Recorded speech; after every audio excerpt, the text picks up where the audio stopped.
metal, and then you smash them back together with force. Oh, it's got a sensor. Wow, yeah, motion sensor. So, surfacing weld, building up a pattern, right? That's what we did at the very beginning, building something worn down. Most common weld out there, for sure. It's one of the easiest ways to learn. Most of you figured out how important it was. At first you just thought I was being a pain in the butt. But you realize that being able to stack your beads together is very crucial once you get to groove weld and everything else. That's kind of the whole concept of being able to stack and surface your beads in the correct pattern. Slot weld versus plug weld and fillet welds, okay? Now this one right here shows it's actually a plug weld, but it's only fillet welds. It's not all the way to the surface. When we get into the print, we'll talk about how to determine whether it's 50% or ½ inch, or it's giving us a measurement this way.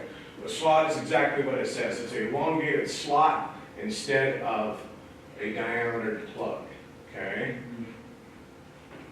Fillet welds are fillet welds. Just in this case, not all of them are designed this way. Wear liner on buckets, road equipment, other surfaces as well. Okay, so slot weld, naturally looking at it from two-dimensional, is going to look like this, large scale. Plug weld is going to be more of a straight circle, okay? So, and that pattern can be full, or it doesn't have to be full in either situation, okay?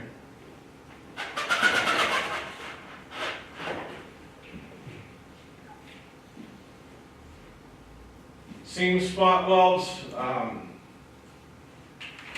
we'll look through these for the most part. Electron beam weld again, I told you before, I haven't seen it at all.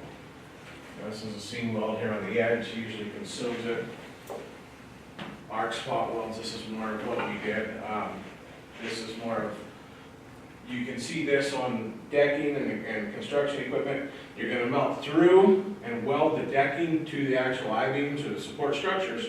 And it might be calling for an arc spot weld, so you can use TIG or MIG, or even stick 718 to weld, and you fill that nugget up and you let it flow over. You got to be careful that it welds around the whole entire side. Your puddle build's big enough to do that. And that's much different than the other one we talked about was resistance, and this is more the sheet metal thing that we were looking at, where you put the two together, they create the surface in there, and then it just uses the raw material of the two products in order to make those welds in there as well. Okay. Here's another resistance seam weld all the way down the edge. But this is the big one when we talked about in, I think it's Weld 2 or Weld 3, I talked about seam welding or spot welding with MIG.